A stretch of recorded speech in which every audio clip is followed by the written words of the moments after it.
गुरुर्ब्रह्मा गुरुर्विष्णुः गुरुर्देवो महेश्वरः गुरुः साक्षात् परं ब्रह्म तस्मै श्री गुरवे नमः। तस्मै श्री गुरवे नमः।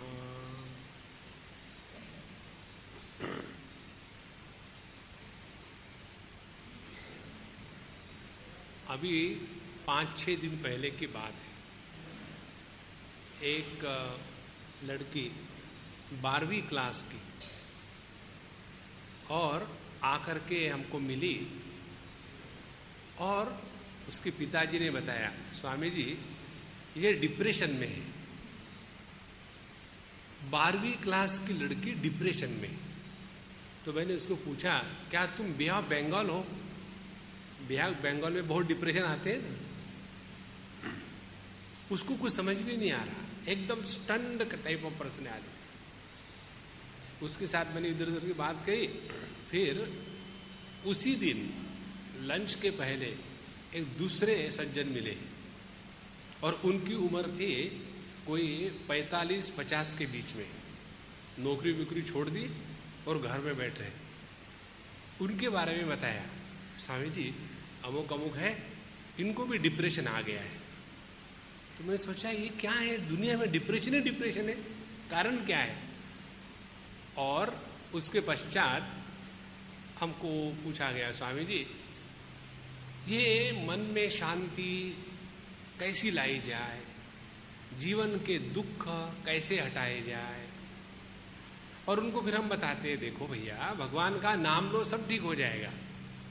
तो जब सीधी बात बताओ ना कि भगवान का नाम लेने से सब ठीक होता है, तो अगले वाले को ऐसा नहीं ठीक लगता कि ये कैसा हो सकता है, भगवान का नाम लेने से कुछ नहीं होता। और जब सीधी बात समझ में नहीं आती तब घुमा फिरा करके वही बात बताते और कुछ नहीं। इसी प्रकार से श्रीमद् भागवत में ये बात हमारे सबके सामने प्रस्तुत की जाएगी। जैसे अभी अम्मा ने श्लोक जो कहा था, सच्चिदानंद रूपाय विश्वोत्पत्त्यादि हेतवे तापत्रय विनाशाय श्री कृष्णाय वयम नुमः। वयम नुमः, नमः नहीं, तो तापत्रय विनाशाय श्री कृष्णाय वयम नुमः। 3 प्रकार के ताप है। एक है आदि भौतिक, जो हमारे स्थूल देह से लेकर के होता है। दूसरा है आध्यात्मिक, वो होता है हमारे कारण देह को लेकर के। और तीसरा होता है आदि दैविक, जो होता है हमारे सूक्ष्म देह को लेकर के। तो ये 3 देहों के ताप के कारण हम दुखी हैं। ताप यह पाप कर्म का फल है। जब हम पाप करते हैं तो जो हमको पनिशमेंट के रूप में मिलता है उसको ताप कहते हैं। सो पाप का फल ताप। तो भगवान का जो नाम है वो केवल हमारे पापों का ही निवारण करने वाला नहीं है, बल्कि पापों के फल जो है ताप, उसका भी निवारण करने वाला है। और इसीलिए हमारे जीवन में भगवान का महात्म्य बढ़े, और भगवान का महात्म्य बढ़ने के लिए भगवान की कथा सुने, और भगवान की कथा सुनने के लिए भागवतों के पास जाए। ये जो पुराण हम पढ़ रहे हैं इसका नाम है श्रीमद् भागवत महापुराण। भगवत महापुराण नहीं है। भागवत का तात्पर्य क्या है? जो भगवान के भक्त है उनकी लीला, उनके प्रसंग इस पुराण में आए हैं। यदि हम भगवान के भक्तों का सत्संग करें तो हमारे जीवन में भगवान का अवतरण हो जाता है। और इसीलिए इस परमात्मा तत्व का महात्म्य हृदय में जागृत करने के लिए आज हम पद्म पुराण के जो पहले 6 अध्याय हैं, उन 6 अध्यायों में भागवत महापुराण का महात्म्य विस्तार से बताया है। और उसको समझने के बाद क्या होगा? जब किसी वस्तु का आकर्षण हमारे मन में किसी गुणों के कारण होता है, और गुण क्या है? जो नित्य निरंतर बदलते हैं, इसीलिए गुणों के कारण जो आकर्षण है वो गुणों में बदलाव आने के बाद आकर्षण समाप्त हो जाता है। जैसे समझो हमको कोई लड़की की आवाज बहुत पसंद आई और हमने कहा हम शादी करेंगे तो इसी से करेंगे, नहीं तो जान दे देंगे। तो हमने उस लड़की से उसकी आवाज की मिठास को देख करके शादी की। उसके बाद ऐसा कुछ भगवान का मूड आया कि उसकी आवाज खराब हो गई। तो जिस गुण के कारण हमने उसको अपनाया था वो गुण समाप्त होने के बाद उसके प्रति वही आकर्षण प्रेम नहीं रहेगा। लेकिन यदि हमने किसी को उसके महात्म्य को जानकर के जीवन में उतारा है, जैसे हम अपनी मां से जो प्रेम करते हैं वो मां के गुणों को देख करके नहीं प्रेम करते कि हमारी मां दिखने के लिए एकदम माधुरी दीक्षित जैसी है, नहीं, या हमारे पिताजी जो है एकदम कौन बनेगा करोड़पति, आहा। हमारा जो अपने मां बाप के प्रति प्रेम होता है वो प्रेम होता है उनके महात्म्य को जान करके। तो जो प्रेम महात्म्य से उत्पन्न होता है वो प्रेम हमेशा ऊंचे दर्जे का होता है, श्रेष्ठ होता है, और ऐसे श्रेष्ठ प्रेम को ही भक्ति कहते हैं। जो प्रेम अधोगामी है, जो प्रेम जागतिक वस्तु व्यक्तियों के लिए है, उसको आसक्ति कहते हैं। और आसक्ति की विशेषता मालूम है क्या है? जो आसक्ति है वो जा भी सकती है, टिकती नहीं। इसीलिए अपने हृदय में भगवान के प्रति प्रेम हमेशा बना रहे, इसके लिए हम ये पद्म पुराण के 6 अध्याय में देखेंगे कि भागवत का कितना महात्म्य है। और एक बार ये महात्म्य हृदय में आ जाए तो फिर इसके प्रति मन समर्पित हो जाता है। इसमें किस प्रकार से विषय का प्रस्तुतिकरण है। एक जगह में संवाद चल रहा है, ये आज हम आपको विस्तार से बता देंगे ताकि स्पष्टता मन में आए। एक जगह संवाद चल रहा है, परीक्षित जी है वक्ता, परीक्षित जी है श्रोता, वक्ता नहीं, और शुकदेव महाराज है वक्ता। एक तो संवाद ये चल रहा है। दूसरी जगह संवाद चल रहा है कि जहां नारद जी है वक्ता और वेद व्यास जी है श्रोता। तीसरे जगह संवाद चल रहा है कि यह जो शौनका जी जो ऋषिगण है वो हो गए, वो हो गए वक्ता और सूत जी जो है वो हो गए श्रोता। इस प्रकार से जो भिन्न भिन्न स्थानों पर भिन्न भिन्न कथाएं चल रही है और उन सभी कथाओं में भगवान का महात्म्य, भगवान के जो भक्तगण हैं उनका महात्म्य बताया जा रहा है। इसीलिए कभी कभी बोलते बोलते बीच में सडनली आ जाता है कि सूत उवाच, अब सूत कहां से टपके, और फिर आ जाते हैं नारद उवाच, फिर आ जाता है परीक्षित उवाच। तो ये ऐसे बीच में जो रेफरेंसेस अलग अलग आते हैं, इसका कारण ये है अनेक स्थानों पर भिन्न भिन्न ठिकानों पर वही भागवत की कथा चल रही है और कभी यहाँ का प्रसंग बताया, कभी वहां का बताया। इसी का आधार लेकर के तुलसीदास जी महाराज ने अपने रामचरितमानस में यह कल्पना बनाई है कि मानस माने मानस सरोवर। तो ये जो मानस है इसके 4 घाट हैं और इन 4 घाटों पर 4 प्रकार की कथाएं चल रही है। एक घाट जो है वो ज्ञान प्रधान है, एक जो है भक्ति प्रधान है, एक जो है उपासना प्रधान है और एक जो है शरणागति प्रधान है। उसी प्रकार से हमारा जो भागवत महापुराण है ये इस चीज को स्पष्ट रूप से हमारे सामने प्रस्तुत करता है। किस चीज को? पहली बात, हमारे जीवन में चाहे अपना उद्धार करना हो तो जब तक के परमात्मा हमारे जीवन में महत्व का स्थान नहीं रखते तब तक के हमारा अपना उद्धार नहीं हो सकता। चाहे हमको समाज का उद्धार करना हो तो सामाजिक उद्धार के कार्य के लिए भी परमात्मा का ही होना अत्यंत आवश्यक है।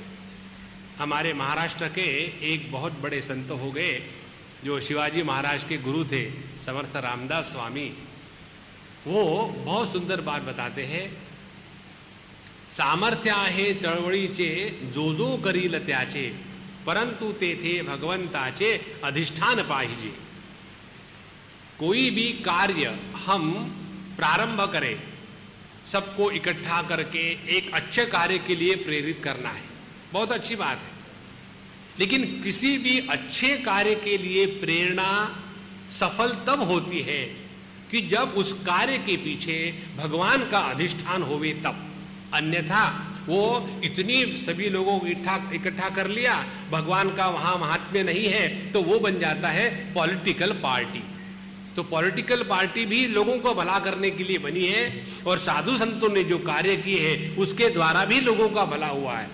इसीलिए कोई भी सामाजिक कार्य करने के लिए भी भगवान का अधिष्ठान होना अत्यंत आवश्यक। इस प्रकार से सभी प्रकार के कार्यों की सफलता होती है जीवन में जब हमारे हृदय में परमात्मा के प्रति प्रेम जागृत हो जाए।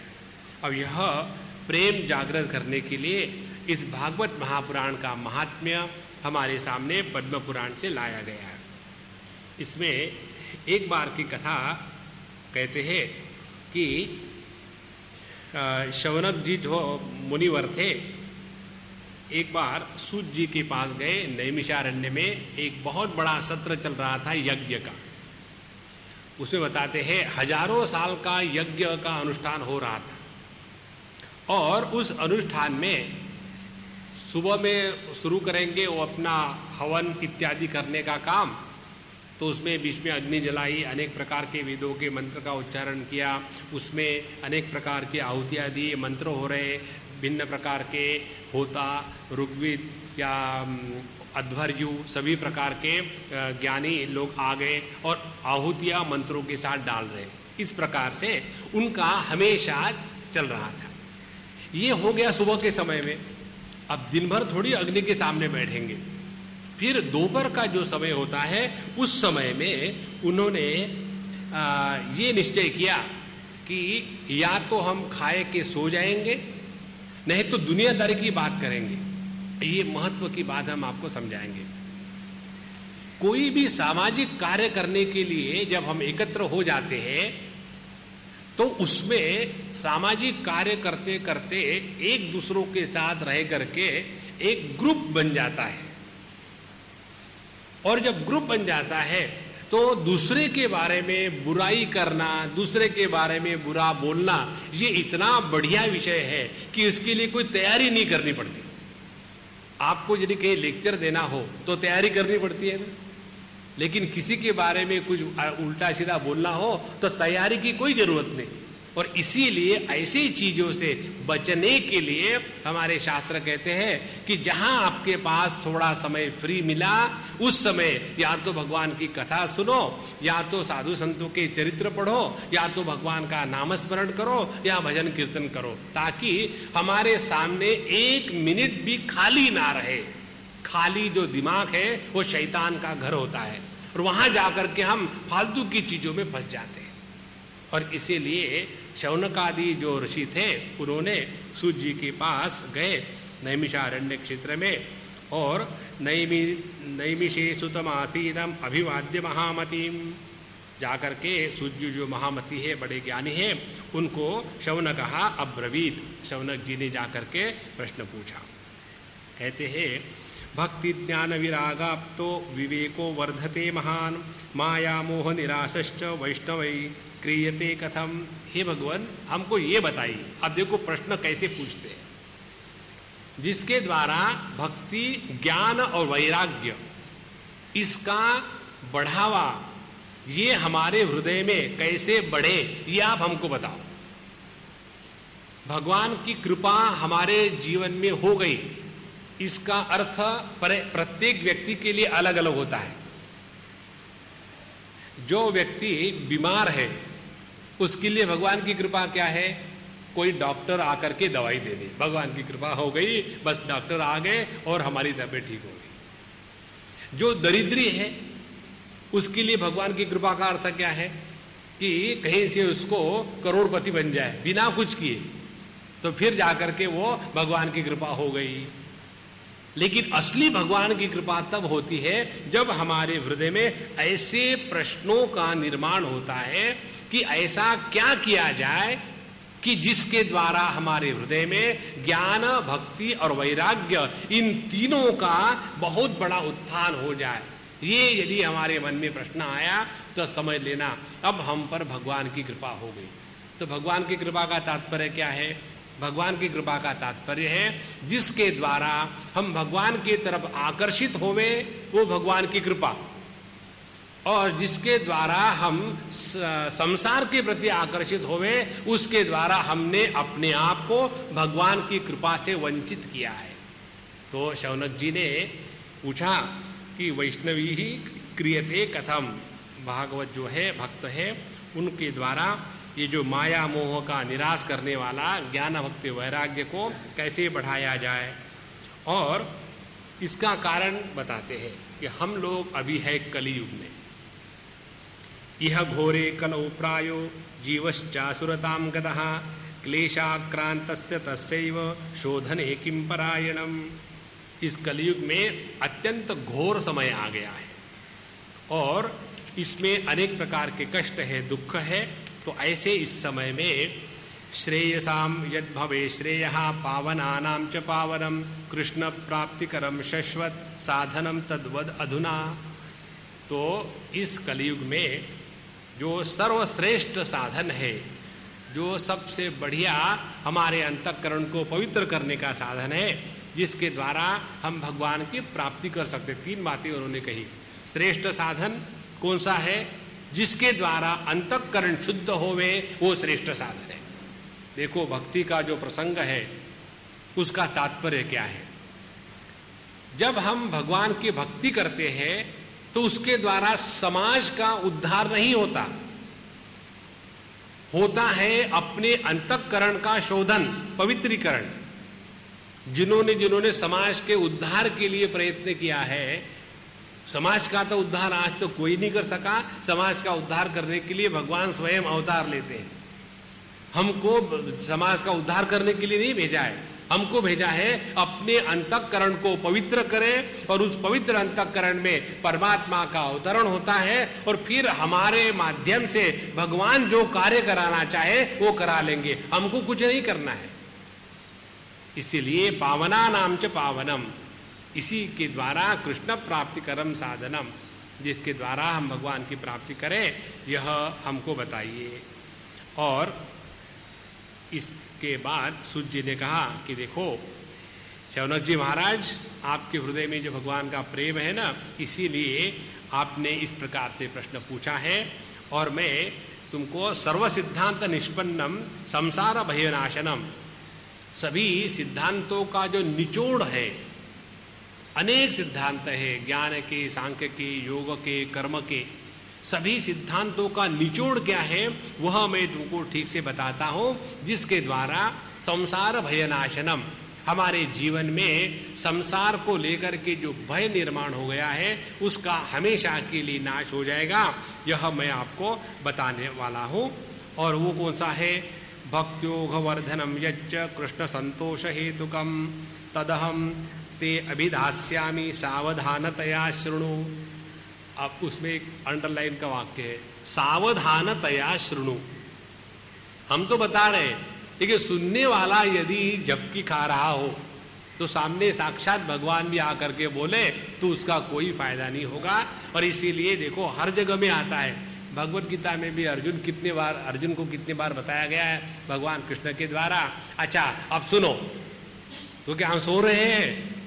अब वक्ता कैसा कहे कि हाँ नहीं ये तो हम अपने लिए बता रहे सुनो करके। इसीलिए बीच में ये बताने का तात्पर्य यही है कि देखो जब भगवान का नाम स्मरण चलता है, तत्व का चिंतन चलता है, तो धीरे धीरे मन शांत होने लग जाता है। और मन को शांत रख करके नहीं सोने देना, ये बहुत बड़ी तपस्या है। नॉर्मली हमने अपने मन को अनेक जन्मों से यही साधना कराई है, थोड़ा शांत हो गया शुरू एकदम एक क्षण में नींद लग जाती है। और यहां हमको क्या करना है, अंतःकरण में जगत के किसी भी वस्तु विषय का चिंतन ना होवे, तो ऐसा जो शुद्ध अंतःकरण जिसको वसुदेव कहते हैं, ऐसे शुद्ध अंतःकरण में जो भगवान का अवतरण है उसी को वासुदेव कहते हैं। लेकिन यदि वो शुद्ध अंतःकरण शांत हो गया और एकदम तमोगुण का प्रभाव आ गया तो तुरंत हम सो जाते हैं। इसीलिए सावधानतया शृणु, जरा सावधानी से सुनो। और काल व्याल मुखग्रास त्रास निर्नाश हेतवे श्रीमद्भागवतम शास्त्रम कलौ कीरेण भाषितम। अपने जीवन में काल का जो व्याल माने सांप है, नाग है, वो आकर के हमारे सबके सामने खड़ा हुआ है, कब आकर के खा जाएगा इसका किसी को पता नहीं है। तो इससे अपने आप को बचाने के लिए जो सुखदेव जी महाराज ने परीक्षित जी को जो भागवत का उपदेश दिया था, इससे बढ़कर के इस कलयुग में और कोई भी श्रेष्ठ साधन नहीं है। एतस्मात् अपरम किंचित मनः शुद्धे न विद्यते जन्मांतरे भवेत् पुण्यम तदा भागवतम लभेत। ये बहुत महत्व की बात है। जब हमारे अनेक जन्मों के पुण्य सफल हो जाते हैं तब व्यक्ति को भागवत कथा सुनने की इच्छा होती है। जब अनेक जन्मों के पुण्य सफल हो जाते हैं तब व्यक्ति को भागवत की कथा ऑर्गेनाइज करने की इच्छा होती है। और जब अनेक जन्मों के पुण्य सफल हो जाते हैं तब भागवत में जीवन में रस आने लग जाता है। अन्यथा ये क्या विचित्र विचित्र कथाएं चली जा रही है, खत्म होती ही नहीं। जिसको भागवत कथा में रस नहीं आता है समझ लेना उसको मेंटल एसिडिटी हो गई है, इसीलिए उसको ऐसा होगा। अच्छा महाराज, इसके बाद इसका महात्म्य बताने के लिए कथा में बताते हैं कि जब सुखदेव जी महाराज कथा बता रहे थे उसी समय देवता लोग आ गए वहां का अमृत कलश लेकर के कि ये अमृत आप ले लो और कथा अमृत हमको दे दो।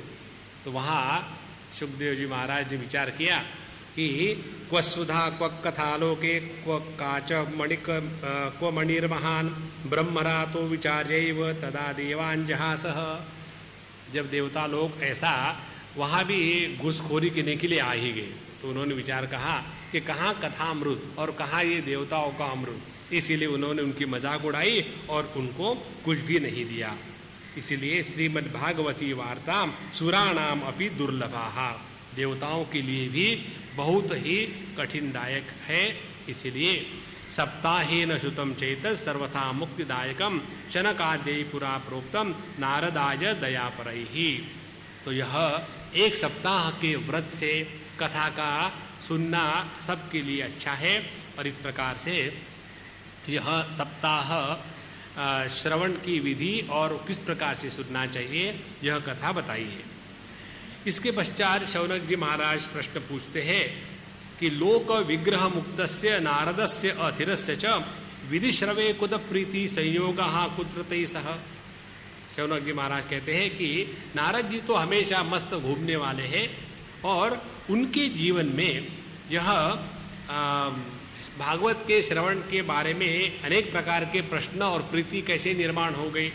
इसके उत्तर में सूत कहते हैं कि देखो ये जो मैं तुमको बता रहा हूं ये मुझे सुखदेव जी ने स्वयं अपना अनन्य शिष्य समझ करके मुझे बताया था और वही उन्होंने नारद जी को देखा और उस समय उन्होंने बताया। अब किसने बताया किसको, तो बताते हैं कुमारा ऊंचू हो।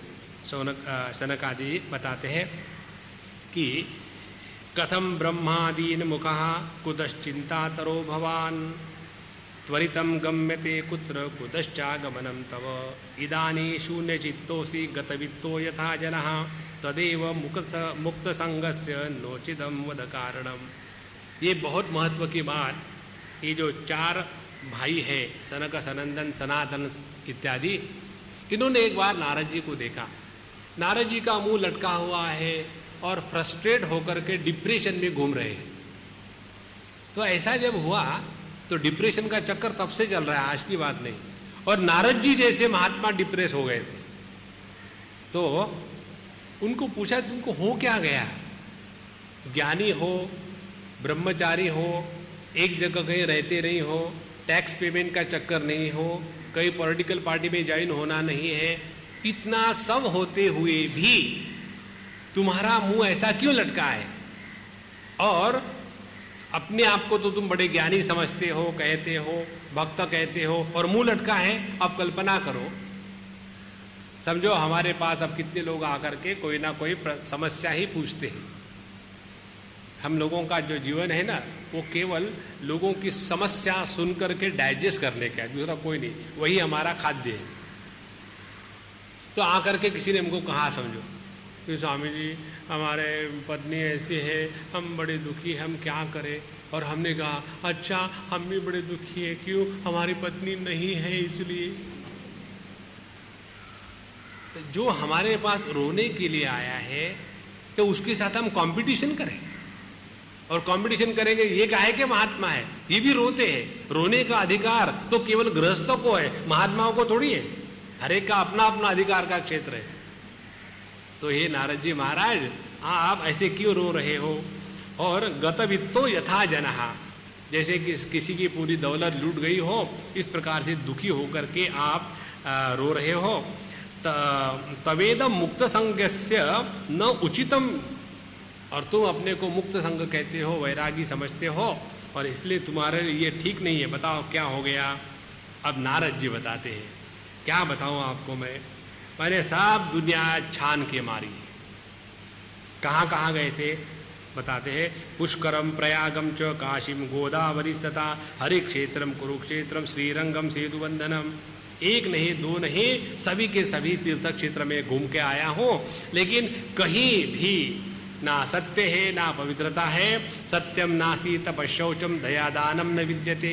उदरम भरिणो जीवा वरका कूट भाषिणा मंदा सुबंध मतया मंद भाग्या उपद्रुता पाखंड निरता संतो विरक्ता सपरिग्रहा। यहाँ एक एक बड़ी सुंदरता से बात बताई है कलयुग का सौंदर्य, कि यहाँ ऐसी विचित्र बात हो गई है। बड़े बड़े वैरागियों के बड़े बड़े आश्रम हैं। अब देखो इसमें कितनी सुंदरता बात बताई है। कहते हैं विरक्ता सब परिग्रहा, नाम है विरक्त, लेकिन हमारे कोई ज्यादा नहीं है, 2-3 आश्रम है। अभी अभी के हम आपको एक बात बताते हैं। हम कहीं गए थे और अखिल भारतीय वेदांत सम्मेलन था, और वहां हम चीफ गेस्ट बन के गए थे। तो लेक्चर वेक्चर हो गया, बाकी भी काफी बाबा जी लोग आए थे। तो एक बाबा जी ने हमको कहा कि स्वामी जी आपका आश्रम कहाँ है? हमने कहा भाई हम तो बेकार है, यतीम है, हमारा कोई आश्रम नहीं है, हम ऐसे ही घूमते रहते हैं। बोले स्वामी जी आप हमारी कुटिया में आ जाओ। हमने कहा है आपकी कुटिया? बोले अमुक अमुक स्थान पर है। हमने कहा अच्छा, तो वहाँ क्या प्रवृत्ति होती है रोज? बोले स्वामी जी ऐसा है, जो ग्राउंड फ्लोर है वहाँ बड़ा सत्संग हॉल है, जो फर्स्ट फ्लोर है वहाँ ये है, सेकंड फ्लोर है वहाँ वो है, थर्ड फ्लोर है वहाँ ये है, फिफ्थ फ्लोर है वहाँ ये है। हमने कहा लिफ्ट तो है ही, इतने ऊपर कैसे लोग चढ़ेंगे? और कहते हमारे कुटिया में आ जाओ। देखो विरक्ता सब परिग्रहा। और तरुणी प्रभुता गेहे शालको बुद्धिदायक, ये सब कलयुग का वर्णन है। घरों में स्त्रियों का महात्म्य है और पुरुषों को दुम दबा के बैठना पड़ता है। और शालक बुद्धिदायक, जो अपने शालक माने अपने पत्नी का भाई, उसके कहने के अनुसार घर चलाने वाले लोग हैं। इस प्रकार से न योगी न व सिद्धो वा न ज्ञानी सत्क्रियो न रहा कली दावा नलीनाद्य साधनम भस्मताम गतम। यह कलयुग का प्रभाव है, इसमें सभी जगह में पाखंड आ गया है।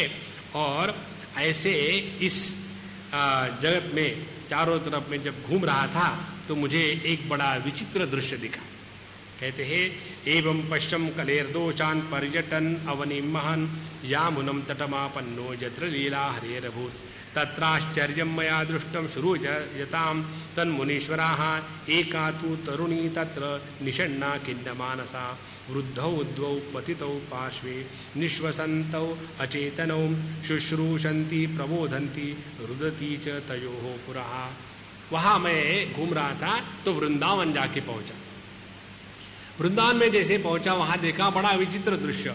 एक अत्यंत तरुण सुंदर स्त्री है और वो रो रही है और उसके पीछे दो बुढ़ऊ लेटे हुए हैं और वो उनको हिला करके कहती है उठो उठो, लेकिन वो उठ नहीं रहे हैं। तो मैं सोचा कि ये कौन हो सकती है, तो मैंने उसकी तरफ देखा और उसने मुझे कहा, उस समय बालोवाच भो भो साधु क्षणम तिष्ठ मच्चिंतामपि नाशय दर्शनम तव लोकस्य सर्वथा घरम परम। हे साधु महाराज, यहाँ रुक जाइए थोड़ी देर के लिए, आपका जो दर्शन है वही सबका पापों का दुख का नाश करने वाला है। इसीलिए यदा भाग्यम भवेद भूरि भवतो दर्शनम तदा, जब हमारे मन में ये भाव होता है कि साधु संतों के दर्शन से अपने अंतःकरण के दुख नष्ट हो जाते हैं, तो इसी भाव के प्रभाव से ही हमारे हृदय में वैसा अनुभव आता है। यदि हमारे मन में ऐसा भाव है, ये बाबा जी लोग खाते घूमते रहते, काम धंधा तो कुछ है नहीं, ऐसे भाव से जाकर के साधु संतों के पास जाओ तो कुछ लाभ नहीं होगा। इस समय नारद जी कहते हैं कि भैया बताओ तुम कौन हो, कहां से आई हो, को क्यों रो रही हो, और सबका सब तुम्हारे दुख का कारण मुझे बताओ। फिर वह भक्ति थी, उसने कहा अहम भक्तिर्दीख्याता इमो में तनयो मतो ज्ञान वैराग्य नामानो काल योगे न जर्जरो। मेरा नाम भक्ति है और यह ज्ञान वैराग्य दो मेरे पुत्र है, यहाँ काल के प्रभाव से बूढ़े हो गए। अब भक्ति का सौंदर्य बताते हैं। भक्ति क्या है? उत्पन्ना द्रविड़े साहम वृद्धिम कर्णाटके गतः क्वचित क्वचित महाराष्ट्रे गुर्जरे जीर्णताम गता। दक्षिण भारत में भक्ति का जन्म हुआ, वहां से वो चली गई कर्नाटक में, उसके बाद महाराष्ट्र में गई, वहां से गुजरात में गई, उसके बाद मुश्किल ही मुश्किल। तो ऐसी भक्ति अपने जीवन की कहानी बता रही है और कहती है मैं एकदम जीर्ण हो गई, किसी भी प्रकार का ताकत जैसे वीर्य मुझ में नहीं रहा, लेकिन पता नहीं क्या जैसे मैं वृंदावन में आ गई, वृंदावनम पुनः प्राप्य नवीनेव स्वरूपिणी जाता हम युवती सम्यक प्रेष्ठ रूपात सांप्रतम। जहां मैं वृंदावन में आ गई तो एकदम मेरा यौवन वापस आ गया, लेकिन मेरे जो दो बच्चे हैं ज्ञान और वैराग्य, ये वैसे के वैसे ही रहे। अब ध्यान से सुनना, ये जो प्रसंग है इसका तात्पर्य क्या है। प्रेम, ज्ञान, भक्ति, वैराग्य, धर्म, अधर्म, काम, क्रोध, लोभ, मोह, मद, मात्सर्य, ये सब अपने अंतःकरण में विराजमान भाव है और इन सभी भावों को स्पष्ट रूप से समझना बहुत कठिन है। और यही भाव जब मूर्त रूप धारण करके हमारे सामने आ जाते हैं तो उनको समझना बड़ा आसान हो जाता है, क्योंकि मनुष्य का जो मन है हमेशा आकार और नाम रूप में ही ठीक प्रकार से कार्य कर सकता है। और इसीलिए हमारे पूर्ण विश्व में जितने भी ये भाव हैं ये हृदय में निवास करते हैं। जब कहते हैं भगवान भगवद गीता में कि यदा यदा ही धर्मस्य ग्लानिर्भवति भारत, तो उसका अर्थ ये नहीं कि धर्म की ग्लानि होती है, धर्म की ग्लानि हो ही नहीं सकती। ग्लानि होती है जिन्होंने अपने जीवन में धर्म का आचरण करना चाहिए, उनके अंतःकरण में जब धर्म के प्रति संदेह निर्माण हो जाता है और उनके मन में ये लग जाता है कि देखो जो धर्म का आचरण करते हैं उनका तो सत्यानाश हो जाता है और जो धर्म का आचरण नहीं करते वो तो बड़े विनिष्ठ बन गए। इससे क्या हो गया, जिन्होंने धर्म का पालन करना था उनके ही मन में जब धर्म के प्रति आस्था नष्ट हो गई, उसको कहते धर्म की ग्लानि। धर्म की ग्लानि नहीं होती। उसी प्रकार से यहां जो भक्ति ज्ञान वैराग्य है ये हमारे हृदय में रहने वाले गुण हैं। तो जब भक्ति माता कहती है जब मैं वृंदावन आ गई तो फिर मुझे तारुण्य आ गया, तो वृंदावन में जाकर के क्या होता है? आप लोग गए होंगे, नहीं तो जरूर जाना। यदि आप वृंदावन में नहीं गए तो आज तक का जितना जीवन है वो टाइम पास हो गया, कुछ मिला नहीं। वृंदावन में जाकर के आनंद, एक दो चीज बताएं आपको। वहां जाने के बाद वहां का पेड़ पेड़ पौधा पौधा दीवाल हर जगह में भगवान के सिवा दूसरा विषय ही नहीं। चारों तरफ राधे राधे राधे राधे चलता रहता है। और आप चाहो ना चाहो सुबह से शाम तक, शाम से सुबह तक अखंड नाम संकीर्तन आपके हृदय में जा जा करके धीरे धीरे कितने भी हम कटु हो उसमें भी भगवान के प्रति प्रीति जागृत हो जाती है। इसीलिए वृंदावन में जाने का तात्पर्य है अपने हृदय में भगवान के प्रेम को, प्रीति को, भक्ति को जागृत करना। और ये कहाँ होगा? ये दो स्थानों पर होता है। एक तो है जहां तीर्थ क्षेत्र है और दूसरा जहां साधु संतों का और भगवान का निवास रहता है। इन दोनों स्थानों पर जाकर के हमारे हृदय में अपने आप भक्ति जागृत हो जाती है। अब आप लोग देखो, शादियों में तो आप लोग जाते हो अनेक प्रकार के फंक्शन में, वहां जाने के बाद किस प्रकार से चर्चा होती है और वहां से आने के बाद किस प्रकार का टायर्डनेस होता है। और वही हम कहीं चले गए साधु संतों के साथ, कहीं तीर्थ यात्रा में गए या कहीं सत्संग में गए, तो वहां 1-1.5 घंटा बैठने के बाद, सुनने के बाद मन की स्थिति कैसी सुंदर हो जाती है। क्योंकि जो हमारे अंतःकरण का निर्माण होता है वो भागवत कथा के द्वारा होता है। जो हृदय का निर्माण कर सकता है वह भागवत का सत्संग है। तो वृंदावन में भक्ति माता चली गई और उनका तारुण्य तो वापस आ गया, लेकिन यह जो उनके 2 पुत्र थे ज्ञान वैराग्य, वो तो अभी के अभी बूढ़े ही रहे। अतः शोचामि चात्मानम विस्मया विष्टवानसा वद योग निधे धीमन कारणम चात्र किम भवेत्। इसलिए हे योग निधि, हे नारद जी महाराज बताइए कि मुझे तो सब ठीक ठाक हो गया, लेकिन मेरे जो पुत्र है ज्ञान वैराग्य, ये अभी ऐसे क्यों हो गए, ये क्यों नहीं जवान हो रहे। इसके ऊपर नारद जी ने कहा कि ज्ञानेनात्मनि पश्यामि सर्वमेतत्तवानघे। हे अनघे, हे निष्पाप भक्ति, मैं अपने ज्ञान के द्वारा अंतःकरण में देखता हूं कि क्या हो सकता है और तुम्हारे शांति का, कल्याण का प्रयत्न करता हूं। इस प्रकार से क्षणमात्रेन तज्ज्ञात्वा वाक्य मूचे मुनीश्वरः। और महत्व की बात, क्षणमात्र, क्षणमात्र का अंग्रेजी में अर्थ है स्पॉन्टेनियस। जहां जहां स्पॉन्टेनिटी होती है वहां वहां परमात्मा की अभिव्यक्ति होती है। और जहां दिमाग को खुजला खुजला करके होता है वो अपने दिमाग की गंदगी बाहर आती है। इसीलिए क्षणमात्र उन्होंने जैसे भक्ति के बारे साथ बात करी और एकदम उनके हृदय में स्फुरणा हुई। आप ध्यान से सुनना, कई बार हमारे जीवन में किसी समस्या को लेकर के निर्णय लेने का समय जब आता है तो समझ में नहीं आता ये करे या वो करे। जीवन में योग्य निर्णय लेना बहुत कठिन बात है, तो कैसे करे? तो उसके लिए 2 उपाय है। एक तो साधु संतों के पास जाकर के करो, दूसरी अपने मन में वो क्षमता जागृत करे कि हम किसी भी समय योग्य निर्णय ले सके। और वो कैसा होता है, उसका ये टेक्निक है। अपने मन में जो समस्या है उसको लेकर के भगवान के सामने जाओ, सुबह नहा धो करके एकदम भगवान के नाम का जप कर लिया, ओम नमो भगवते वासुदेवाय, या जो भी आपका इष्ट मंत्र होगा, 15-20 मिनट शांत बैठो और होने के बाद अपनी समस्या भगवान के सामने रखो और उनसे बात करो जैसे हम आपसे बात कर रहे हैं। भगवान के विग्रह को कभी भी जड़ विग्रह नहीं समझना चाहिए। भगवान का विग्रह हमेशा चैतन्य विग्रह होता है। और अपने हृदय में भी जब भगवान का ध्यान करते हैं, कपिल मुनि आगे बताएंगे, तो वो भी जो भगवान का ध्यान करते हैं तो वह जो भगवान का विग्रह है वो मानसिक विग्रह नहीं होता, वह चैतन्य विग्रह होता है। तो हम अपने हृदय में उस भगवान के चैतन्य विग्रह का ध्यान करके और उस समय समस्या रखने के बाद जो पहला विचार आएगा वही निर्णय है। हम लोग क्या करते हैं, निर्णय तो आ गया, फिर उसके बाद लेकिन यदि मैं ऐसे करूं, तो जहां लेकिन आ गया वहां से संसार प्रारंभ हो गया।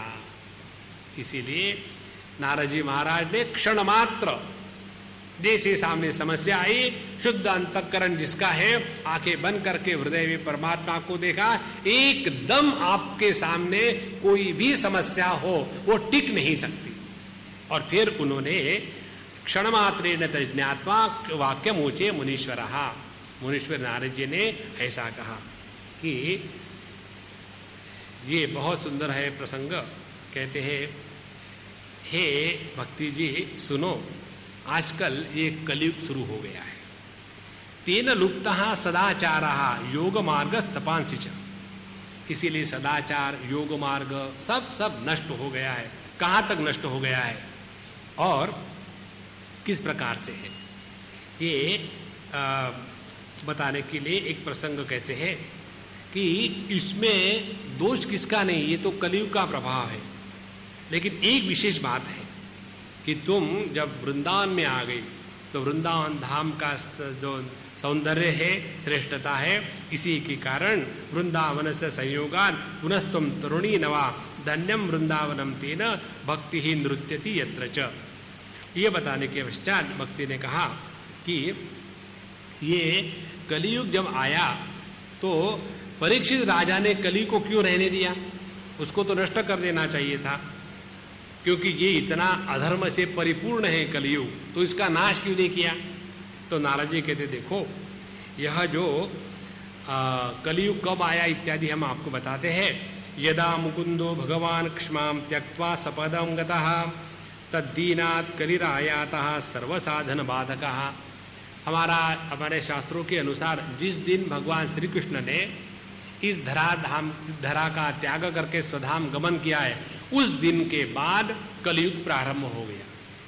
तो उसके बाद कहते हैं कि एक बार जब उन्होंने देखा, परीक्षित महाराज ने, कली बड़ा आगे प्रसंग आएगा कि कली को मारने के लिए सोचा, लेकिन फिर देखा कलयुग में अनेक दुर्गुण तो है, लेकिन एक बहुत बड़ा गुण है, और एक यदि अच्छा गुण हो तो बाकी दुर्गुणों को दबा सकता है।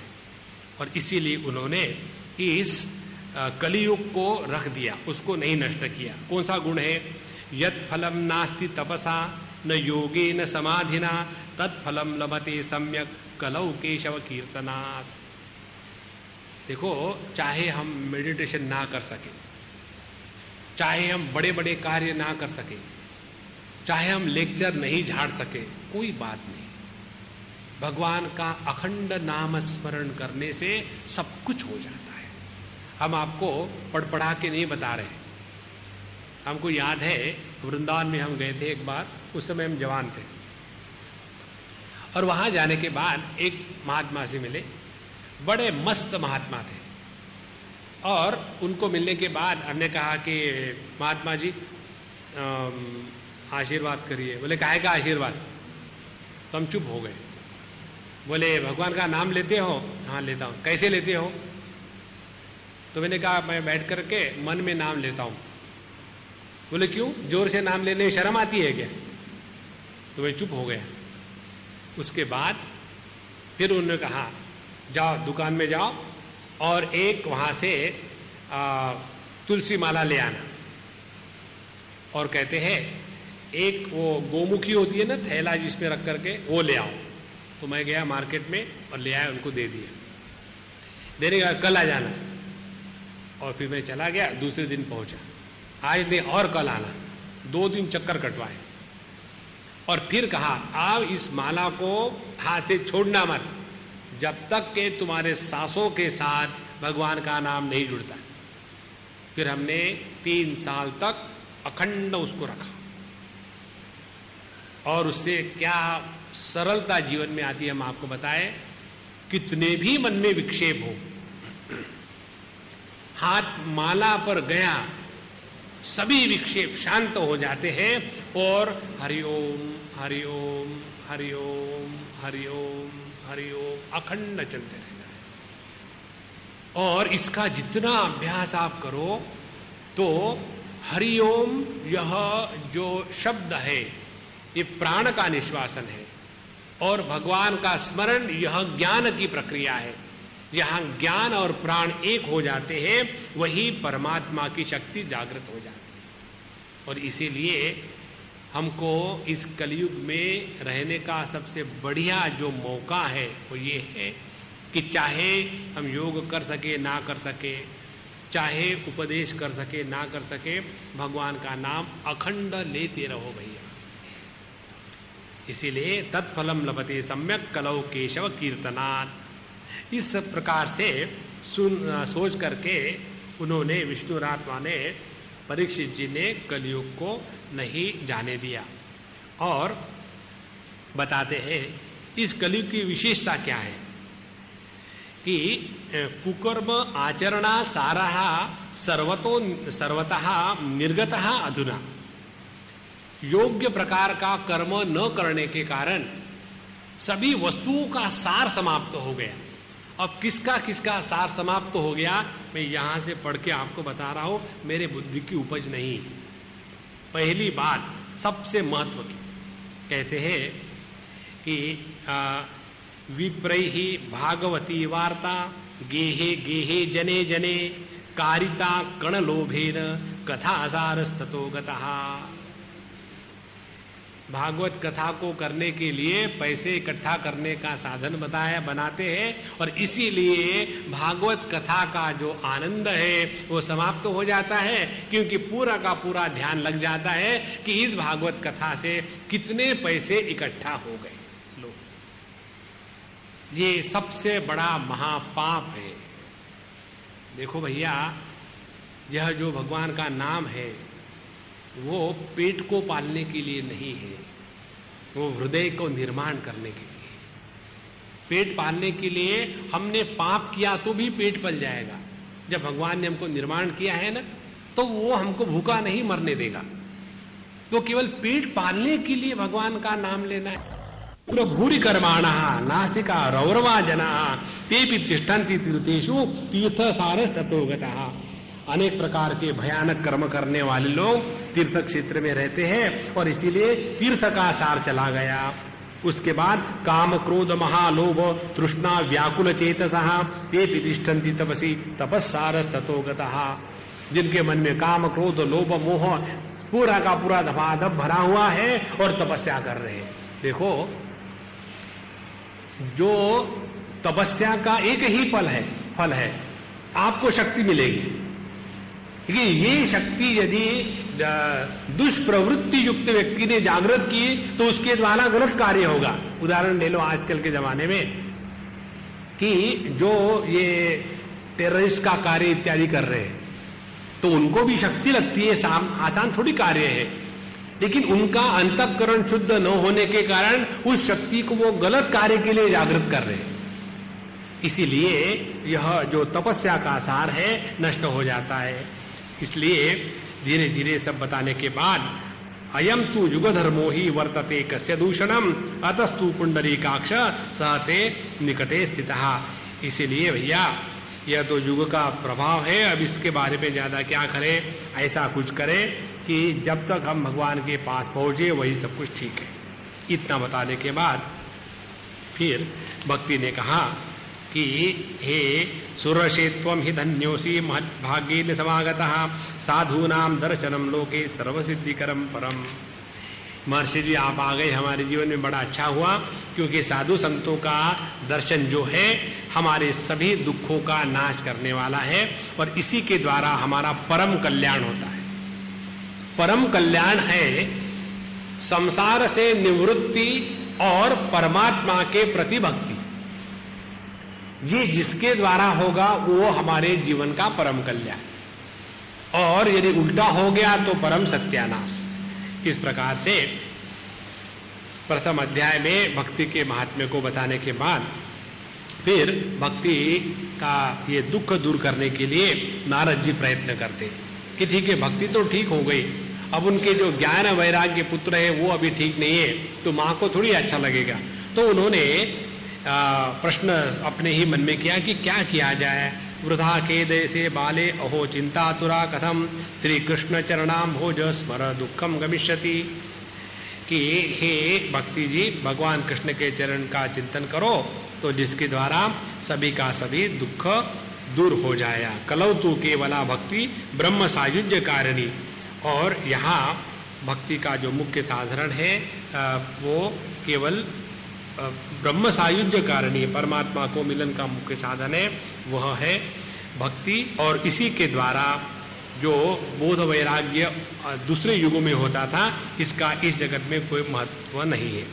इसके पश्चात उन्होंने बताया कि इस भक्ति के जो दो पुत्र हैं ज्ञान और वैराग्य, उनको किस प्रकार से तगड़ा किया जाए, क्या कारण है। अब ये दूसरा महत्व का प्रसंग है। हृदय में भक्ति हो, परमात्मा के प्रति ज्ञान न हो और जगत के प्रति वैराग्य ना हो, तो ये तीन बातें असंभव है।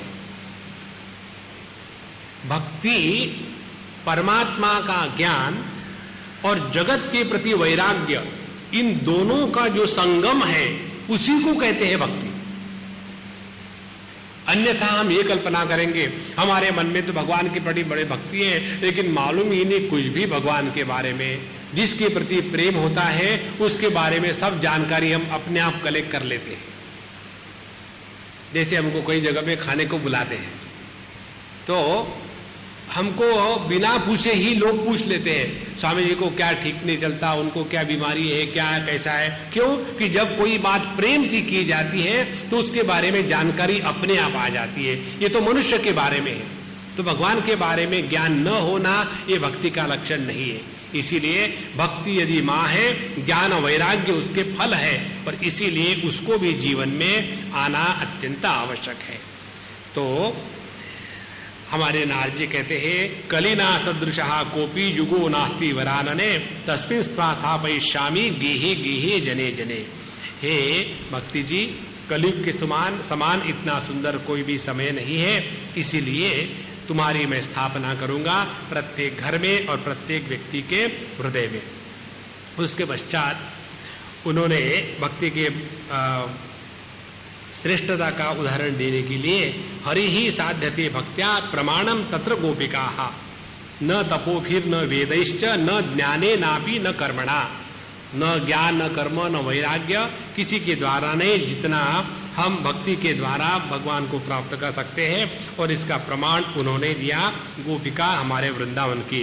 नृणाम जन्म सहस्त्रेण भक्तो प्रीतिर ही जायते कलौ भक्ति भक्त्या कृष्ण पुरस्थितः। इसीलिए इस कलयुग में भक्ति से बढ़कर के और कोई भी महत्व की वस्तु या चीज नहीं है। इतना होने के बाद आप सूत जी कथा में कहते हैं, जब भक्ति का इतना महात्म्य सुना तो धीरे धीरे भक्ति के अंग पुष्ट होने लग गए। अब देखो इसका तात्पर्य क्या है। जब हमारे अंतःकरण में भक्ति का महात्म्य जागृत हो जाता है तब समझ लेना, अब ये जो भक्ति माता बाहर वृंदावन में बैठी हुई थी, तगड़ी हो रही थी, वही भक्ति माता हमारे हृदय में अब तगड़ी हो रही है। फिर हमारे मन में कभी संदेह नहीं आएगा कि क्या केवल भगवान का नाम लेने से सब कुछ हो जाता है। राम राम राम राम हमने कई लोगों को करते हुए देखा है, किसी का भला नहीं हुआ, सबको परेशान जरूर करते हैं। एक अम्मा है, वो बड़ी विचित्र है, हमको बड़ा अच्छा लगता है उसका। वो अपने मस्ती में रहती है, किसी की कोई फिक्र नहीं करती और सभी उसको धुतकारते हैं। सत्संग में आती है, एक स्थान की बात है, और जैसे वो आएगी नमस्कार करने के लिए, फिर उसका जप करना शुरू हो जाता है, और धुर धुर धुर शुरू कर देती। आने के बाद अपना सर लेकर के हमारे पैरों को रगड़ रगड़ करके लाल पीला नीला रंग लगा देते। और जब इस प्रकार से करते, बाकी लोग गुस्सा करते हैं, I don't care for others, मुझे ऐसा ही करना है। तो देखो यह जो भक्ति है वो अपने हृदय में एक बार आ गई कि ये अत्यंत महत्व की बात है, तो व्यक्ति लोग क्या कहेंगे इस चक्कर में नहीं फंसता। हमारे मन में ये आता कई बार कि देखो भगवान का देखा, आप देखो ना भजन कीर्तन करते समय सभी के सभी भजन कीर्तन नहीं करते, इसमें कोई ऐसे बैठे रहेंगे सुनेंगे, हरे राम मैंने ऐसे ऐसे ताली बजा करके हरे राम राम राम हरे हरे, हरे कृष्ण कृष्ण कृष्ण हरे हरे, सबके सामने जोर से कैसे कहना अच्छा नहीं लगता। गुस्सा करना सबके सामने बड़ा अच्छा लगता। नारायण। अच्छा महाराज, तो हमारे भक्ति माता के अंग पुष्ट हो गए, माने हृदय में भक्ति, हृदय के वृंदावन में भक्ति तगड़ी हो गई। और फिर भक्ति जी ने कहा, अहो नारद धन्योसी प्रीतिस्ते मयि निश्चला, न कदाचित विमुञ्चामि चित्ते स्थास्यामि सर्वथा, कृपालुना त्वया साधो मद बाधा ध्वंसिताक्षणान् पुत्रयोश्चेतना नास्ति ततो बोधय बोधय। हे नारद जी महाराज, आपके कारण अब मैं दुष्ट पुष्ट हो गई हूं और आपके हृदय में हमेशा निवास करूंगी, लेकिन आप मुझे बताओ, ये मेरे जो बच्चे हैं दोनों, ये अभी भी तगड़े नहीं हुए, तो इनको ठीक करो, बोधो, इनको जगाओ। उसके बाद नारद जी ने उनके कानों में अपना मुंह लगाया और कहा, अरे ज्ञान मुख संयोज्य करना दे शब्द मुच्चे समुच्चरम ज्ञानम प्रबुद्धताम शीघ्रम रे वैराग्य प्रबुद्धताम। अरे ज्ञान है वैराग्य, उठो उठो, कब तक सोते रहोगे? फिर भी वो ज्ञान वैराग्य नहीं उठे। फिर उन्होंने भगवद गीता वेद वेदांत घोषश्च गीता पाठे मुमुर्मुहु बोध्यमानो तदा तेन कथनचित उत्थितौ बलात्। तो उनके कानों में भगवद गीता सभी प्रकार के शास्त्र वेद ब्रह्मसूत्र इसका पाठ किया तो थोड़ी उन्होंने करवट बदली, इधर उधर देखा और फिर सो गए। देखो हम लोग पढ़ते तब ऐसा ही होता है, एक हाथ बाहर लगता है कि चलो अब पूरी भगवद गीता पाठ करना ही है, और शुरू हो जाता है धर्म क्षेत्र कुरुक्षेत्र समवेता युत्सव। धृतराष्ट्र का श्लोक पढ़ा कि धृतराष्ट्र हो गए, आगे बढ़ते ही नारायण। उन्होंने अनेक प्रकार के प्रयत्न किए, लेकिन ये दोनों उठ ही नहीं रहे थे। तो उनको बड़ा दुख लगा कि मैं इतना प्रयत्न कर रहा हूं, वेद वेदांत का घोष हो गया, फिर भी ज्ञान वैराग्य प्रबल नहीं हो रहे। तो उनको बहुत दुख हुआ और वो अपने मन में भगवान का स्मरण करने लगे कि भगवान क्या हो गया, क्या ये सभी वेद शास्त्र इत्यादि निष्फल हो गए? तो उनको आकाशवाणी सुनने को मिली। इसी भागवत के आकाशवाणी शब्द को लेकर के गवर्नमेंट ने ऑल इंडिया रेडियो बनाया है, ये ओरिजिनल शब्द यहाँ का है। तो उनको आकाशवाणी व्योमवाणी तदेवाभूत मां ऋषे खिद्यतामिति। अभी दुख करने की कोई बात नहीं है। एतदर्थम तु सत्कर्म सुरशे त्वं समाचर तत्ते कर्मा विधास्यन्ति साधवः साधुभूषणाः। हे नारद जी, दुख की कोई बात नहीं है, ऐसे करो, आप एक सत्कर्म करो। और वो सत्कर्म कौन सा है, ये तुमको कोई साधु संत मिलेंगे वो बताएंगे, क्योंकि साधु संत ही सत्कर्म का उपदेश हम लोगों को करते हैं। इस प्रकार से उन्होंने बताया। और उसके पश्चात वे वहाँ आकाशवाणी ने बताने के बाद उनको समझ में नहीं आया अब कौन से साधु मिलेंगे और किस प्रकार का सत्कर्म मुझे करना है। और इस प्रकार से जब वो विचार कर रहे थे तो उतने में उनको बताया गया कि सब ठीक होगा, जरा ध्यान से जिन्होंने मैंने जो बताया उसके अनुसार चलो।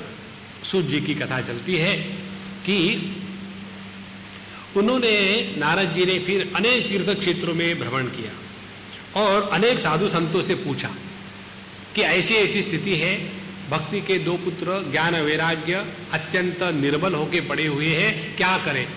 तो साधु संतों के पास, ऋषियों के पास सब जगह गए, सभी ने कहा हमको पता नहीं, हमको पता नहीं, क्योंकि यदि वेद वेदांत घोषश्च गीता पाठे विबोधितम, फिर भी यदि वे लोग यदि तगड़े नहीं हुए, ज्ञान भक्ति ज्ञान विरागाणाम नो दिष्टे त्रिकम यदा उपायो परमो ना परोस्तीति करणे करणे जपन जनाः। यदि इसके द्वारा भी वो जग नहीं सकते तो और कोई भी उपाय नहीं है। इस प्रकार से उन्होंने हर जगह जाकर के प्रयत्न किया, लेकिन कुछ उनको उपाय नहीं मिला। और जब कुछ बाहर के जगत में उपाय नहीं मिला तब वो शांत होकर के उन्होंने किया निश्चय, तपश्चरामि चात्रेति तदर्थम कृत निश्चयः, और ततश्चिंतातरसोथ बद्री वनम आगतः। तो वो चले गए बद्रीनाथ नारद जी, और बद्रीनाथ जाकर के उन्होंने कहा अब मैं तपस्या करूंगा। बद्रीनाथ का आपको महात्म्य बताए, हमारा सबसे प्यारा स्थान वो है, जब भी हमको टाइम मिलता हम वहां पहुंच जाते। वहां जाकर के ही एक क्षण में मन इतना शांत हो जाता है, बिल्कुल इतनी भी प्रयत्न करने की आवश्यकता नहीं रहती, क्योंकि वही उद्धव जी का निवास है और उद्धव जी भगवान के विग्रह रूप में वहां रहते हैं। भगवान की जो उत्सव मूर्ति है उसको उद्धव जी कहते हैं। ऐसा जो पवित्र स्थान है, तो वहां नारद जी पहुंच गए और वहां पहुंचने के बाद उन्होंने निश्चय किया कि अब मैं तपस्या करूंगा। जैसे उन्होंने तपस्या का निर्णय लिया तावत ददर्श पुरतः सनकादीन मुनीश्वरान। जैसा उन्होंने निर्णय किया कि अब मुझे इस समस्या को छुड़ाने के लिए तपस्या करनी है, उसी समय उनके सामने यह जो सनक सनातन जी इत्यादि 4 भाई हैं वो वहां आ गए। और वहां आने के पश्चात उन्होंने पूछा कि मुझे बताइए मैं क्या क्या करूं, कैसे से करूं। इसके ऊपर में उन्होंने सनकादियों ने उनको उपदेश किया। पहली बार उपदेश की, मां चिंताम कुरु देवर्षे हर्ष चित्ते समावह उपायः सुख साध्योत्र वर्तते पूर्व एव ही। देखो, सभी उपदेश का निचोड़, सबसे पहली साधना कौन सी है? मां चिंताम कुरु। चिंता करने से किसी भी समस्या का समाधान नहीं होता। चिंता करने से समस्याओं का निर्माण होता है, समाधान नहीं होता। इसीलिए जीवन में कष्ट आने के बाद पहली बात चिंता ना करें। दूसरी बात, हर्षम चित्ते समावह। जब आपका हृदय प्रसन्न रहेगा, हम आपको बिल्कुल अपने अनुभूति की बात बताते हैं। जिसका हृदय हमेशा प्रसन्न रहता है उसके सामने समस्या टिकती नहीं, शर्म के मारे भाग जाती। और जहां अनेक प्रकार की चिंता चल रही है वहां समस्याएं आ करके रुकती है। इसलिए 2 चीजों का उन्होंने पहले उपदेश किया नारद जी को कि नारद जी पहली बात सुनो, अपने मन से चिंता को हटा डालो। ये जो कुछ हो रहा है पूरी दुनिया में ये प्रभु की इच्छा के अनुसार हो रहा है, हमको चिंता करने की कोई आवश्यकता नहीं। और दूसरी, मन को प्रसन्न रखो हमेशा। भगवद गीता का जो चरम श्लोक है वहां जाकर के भगवान अर्जुन को यही उपदेश करते हैं, ब्रह्मभूत प्रसन्नात्मा न शोचति न कांक्षति समहा सर्वेषु भूतेषु मद भक्तिम लभते पराम। तो जीवन की जो सर्वश्रेष्ठ साधना है वो ये है, चिंता मत करो और मौज में रहो। ये यहां का आधार है। इसलिए हर्षम चित्ते समाव, अपने हृदय में चित्त में हर्ष को जागृत करो और इसी में सभी के सभी समस्याओं का योग्य उपाय आपको मिलेगा। उसके बाद उनको बताया गया कि हमको भगवान की भक्ति ही सबके हृदय में निश्चित करनी है, क्योंकि वैकुंठ साधका पंथा सतु गोप्यो ही वर्तते तस्योपदेष्टा पुरुषः प्रायो भाग्ये न लभ्यते सत्कर्म तव निर्दिष्टम व्योम वाचा तु यत्पुरा तदुच्यते शृणुष्वाद्य स्थिर चित्त प्रसन्नधि। इसीलिए सबसे बड़ा सत्कर्म यही है कि भगवान के भक्ति का प्रसार प्रचार होवे और इसी के द्वारा हम अपना भी भला कर सकते हैं, जगत का भी भला कर सकते हैं और सब जगह शांति केवल एक ही भक्ति प्रेम से ही हो सकती है।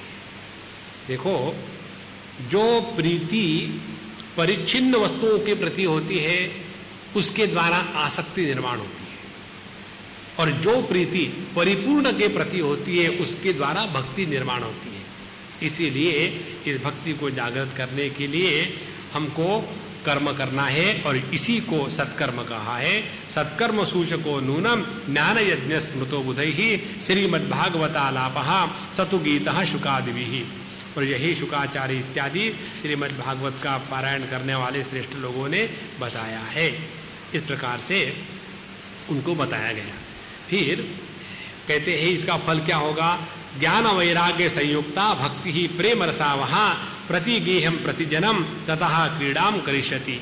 इस भागवत के कथा को सुनने के पश्चात ज्ञान वैराग्य ये दोनों पुष्ट हो जाएंगे और इस प्रकार से सब जगह में अच्छा आनंद चलेगा। वेद वेदांत घोषश्च गीता पाठ प्रबोधितम भक्ति ज्ञान विरागाणाम नोदतिष्ठ त्रिकम यदा। भगवान नारद जी प्रश्न कहते हैं अपने गुरु से कि वेद वेदांत गीता पाठ इसके द्वारा मैंने इन तीनों को जगाने का प्रयत्न किया, जो असफल हुआ, तो भागवत से सफल होगा तो भागवत में ऐसी क्या विशेषता है? क्योंकि भागवत है क्या? भागवत तो यही प्रस्थान त्रयी का जो सार है वही तो है। कोई भागवत में उपनिषदों के विरुद्ध सिद्धांत तो नहीं है। तो ऐसी विशेष क्या बात है कि जिसके कारण भागवत के कारण सब हो जाएगा, लेकिन वेद वेदांत के द्वारा भी जो नहीं हो सका, इसके ऊपर कुमाराः ऊचुः वो बताते हैं। देखो, वेदोपनिषदाम सारा जाता भागवती कथा अत्युत्तमा ततो भाति पृथक भूता फलाकृति। विशेषता ये है कि सभी निगमों का, शास्त्रों का जो निचोड़ है, रस है, वो रस है भागवत की कथा। और इसीलिए इसके द्वारा हम इस भागवत को पढ़े, सुने और इसी के द्वारा सबका कल्याण हो सकता है। इदम भागवतम नाम पुराणम ब्रह्म संहितम भक्ति ज्ञान विरागाणाम स्थापनाय प्रकाशितम। तो सबके हृदय में भक्ति ज्ञान वैराग्य, इसकी स्थापना करने के लिए भगवान वेद व्यास जी ने इसका निर्माण किया है। और फिर उन्होंने इसी का तुमको 4 श्लोक में ब्रह्मा जी ने उनको उपदेश किया था, और ब्रह्मा जी ने फिर उनको कहा कि व्यास जी को इसको विस्तार से बनाओ। इस प्रकार से यह भगवान के द्वारा निर्मित ही शास्त्र है, यह कोई कनिष्ठ नहीं है। कई लोगों के मन में ये विचार विचित्र आता है कि जो लोग भावुक होते हैं, जिनको समझने की क्षमता नहीं है, बुद्धिमान नहीं होते, ऐसे लोग पुराण पढ़ते हैं, विशेष करके भागवत पढ़ते हैं। लेकिन जिनको भागवत का संस्कृत समझ में आता है, उन्होंने संस्कृत में परिपूर्णता हासिल कर ली है। जिन्होंने भागवत के सिद्धांत को समझ लिया है, उन्होंने वेद वेदांत के तत्व को जीवन में उतार लिया है।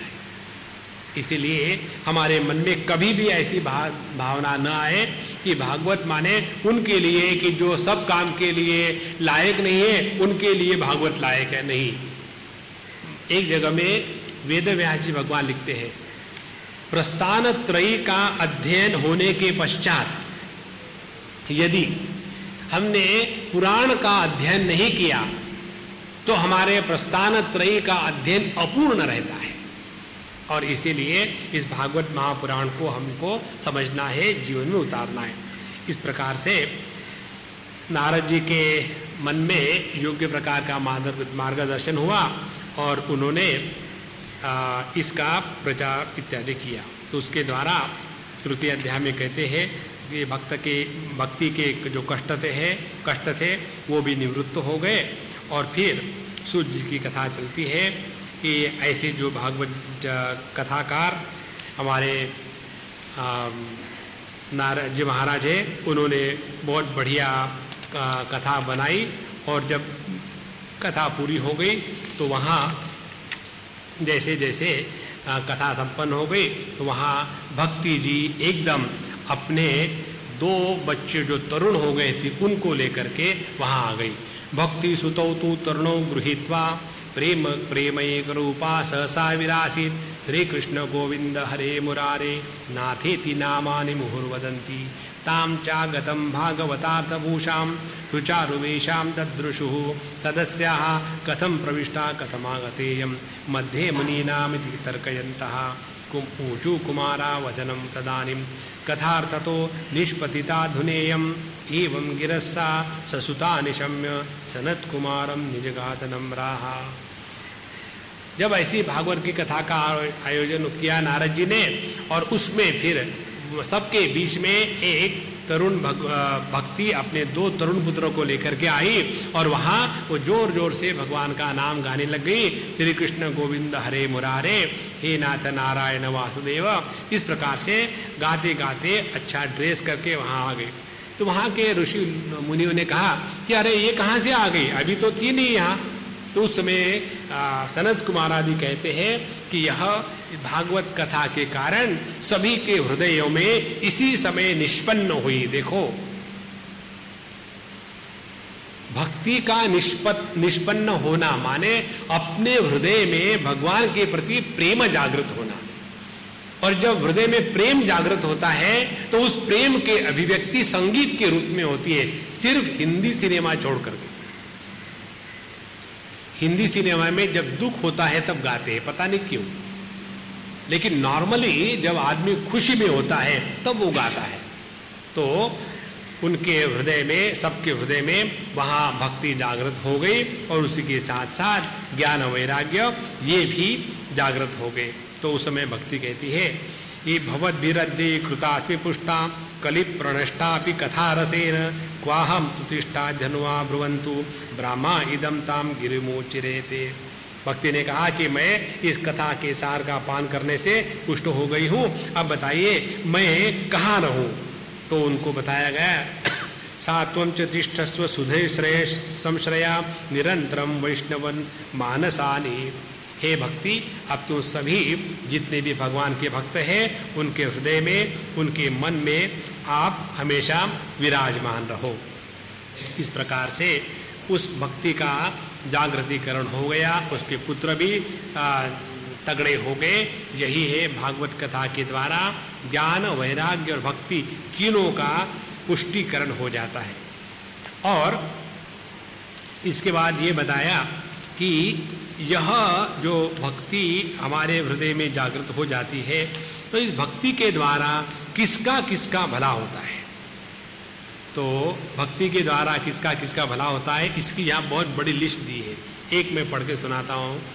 ये मानवा पाप कृतस्तु सर्वदा सदा दुराचार रता विमार्गगाः क्रोधाग्निदग्धा कुटिलाश्च कामिनः सप्ताह यज्ञेन कलौ पुनन्ति ते सत्येन हीना पितृमातृदोषकाः तृष्णाकुलाश्चाश्रम धर्मवर्जिताः ये दाम्भिका मत्सरिणोऽपि हिंसका सप्ताह यज्ञेन कलौ पुनन्ति ते। जिन्होंने सभी प्रकार का पाप हो, सभी के पापों से मुक्ति पाने के लिए यह जो सप्ताह है भागवत सप्ताह, इसके द्वारा सभी का भला हो सकता है और हृदय पवित्र हो सकता है। और ये बताने के लिए फिर उन्होंने एक गोकर्ण का आख्यान सुनाया। और ये गोकर्ण की कथा बहुत सुंदर है।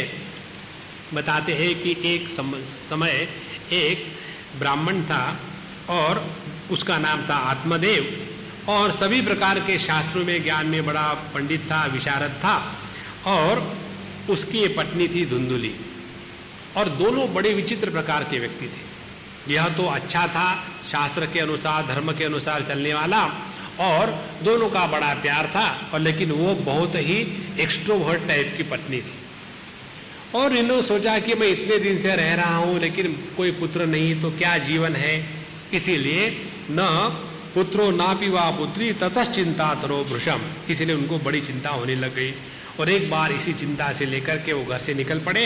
उनको एक सन्यासी जी मिले, उनको नमस्कार चमत्कार हो गया।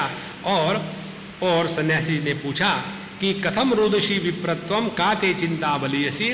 हे विप्र, तुम क्यों रो रहे, तुमको क्या हो गया है, तुम्हारे दुख का कारण मुझे बताओ। तो ब्राह्मण ने कहा कि देखो सब कुछ ठीक है, पता नहीं लेकिन मेरा क्या पूर्व जन्म का पाप है। दिग जीवितम प्रजाहीनम दिग गृहम च प्रजाम बिना दिग धनम चानपत्यस्य दिग कुलम संततिम बिना। जिसके जीवन में अपना कोई बच्चा ना हो, संतति ना हो, उसका घर, उसका वित्त, उसका जीवन, उसका कुल, सभी का सभी धिक्कार है, उसको कोई अर्थ नहीं। और इसीलिए मैं बड़ा दुखी हूं, अब क्या करें। तो तद्भालाक्षरमालां च वासयामास योगवान सर्वं ज्ञातायति पश्चात विप्रमोचे सविस्तरम। उस सन्यासी जी ने कहा देखो मैं तुम्हारे भाल के ऊपर सब पढ़ लिया है, तुम्हारे जीवन में इस जन्म को तो छोड़ो, अगले 7 जन्म तो कोई बच्चा नहीं होने वाला, तुम इस चक्कर में मत पड़ो। लेकिन मानते थोड़ी हम महात्माओं की बात। हम महात्माओं के पास जाते हैं बताने के लिए, सुनने के लिए कोई नहीं जाता, बताने के लिए जाते। महात्मा जी आप ऐसा करो, हाँ जी अच्छा। तो वो ब्राह्मण कहता है विवेकेन भवेद किम में पुत्रम देहि बलादपि। मुझे ज्ञान मत देना, मुझे बच्चा चाहिए, मुझे पुत्र दो, बाकी कुछ नहीं चाहिए। इस प्रकार से जब उन्होंने सोचा कि अब यह मानने वाला नहीं है, तो सोचा कि यही भगवान की कुछ लीला होगी। तो उन्होंने उसको एक फल दे दिया और कहा ठीक है तुम अपने पत्नी को खिला देना, उसको अच्छा लड़का होगा। लेकिन वह सत्यम शौचम दया दानम एक भक्तम तु भोजनम वर्षावधि स्त्रिया कार्यम तेन पुत्रोति निर्मला। उसको बोला कि ये सत्य शौच ध्यान दया इत्यादि के द्वारा एक बार खाना खाओ, नियम से रहो, तो उसको अच्छा बच्चा हो जाएगा। और वो ब्राह्मण चला गया फल दे करके।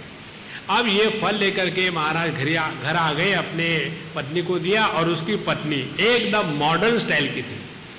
यहां जो धुंधुकारी के बारे में लिखा है ये सभी का सभी वर्णन आपको पाश्चात्य संस्कृति में पूरा का पूरा मिलता है। वो यहां तक जाती है कि लालने पालने दुखम प्रसूता याश्च वर्तते वंध्या वा विधवा नारी सुखीनी चेति में मति।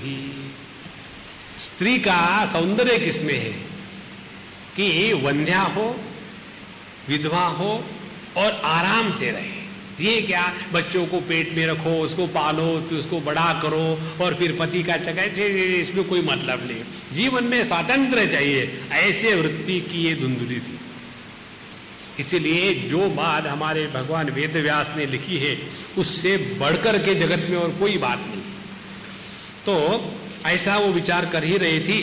तो उसी समय उसने, उसके पति ने पूछा तुमने खाया क्या? फला हाँ मैंने खा लिया। झूठ तो बोल ही दिया, खा लिया करके, खाया नहीं था। फिर उसके बहन वहां आई और बहन को बताया ऐसा ऐसा। बोले कोई बात नहीं, ऐसे कर दे कि मैं भी प्रेग्नेंट हूं, तो मैं बता दूंगी कि मेरा बच्चा मर गया है और मेरे बच्चे को तुम रख देना और उसके बाद तुम उसको पालन कर लेना और मेरे पति को उसके कुछ पैसे दे देना, क्योंकि वो अपना बच्चा तुमको दे रहा है। देखो क्या क्या स्त्री की बुद्धि वहां चल रही थी। और फिर उसने कहा कि देखो ये जो फल दिया है ना, इसका भी एक्सपेरिमेंट करते हैं, गाय को खिला दो। तो एक्सपेरिमेंट के लिए गाय को फल खिला दिया और ये अभी उसको बच्चा धारण किया ही नहीं और उसको अपने बहन का बच्चे को ले लिया। उसके बाद यह गाय को भी बच्चा हो गया, इसको भी बच्चा हो गया और फिर दोनों जब बड़े होने लग गए तो यह जो इसके बहन का बच्चा इसका बच्चा बन करके रहने लगा, भयानक निकला। सभी प्रकार के कष्ट, मारना पीटना, गाली देना, लूटना, सब प्रकार के कष्ट उन्होंने अपने माँ बाप को दिए। तो उसके जो पिता थे आत्मदेव, वो तो सब छोड़ छाड़ करके चले गए।